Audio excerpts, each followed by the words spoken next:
in deep South Texas until 8:30 p.m. Central Daylight Time.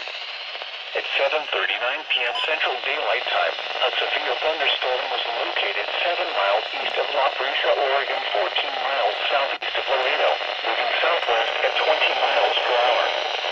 Hazard, $half-size hail. Source, radar indicated. Damage to vehicles, including cracked windshields and minor exterior dents, can expected. Some damage to crops and trees is expected. This severe thunderstorm will remain over mainly rural areas of northwestern Zapata County. This includes as Highway 83 between mile marker 738 and 758. For your protection, move to an interior room on the lowest floor of a building.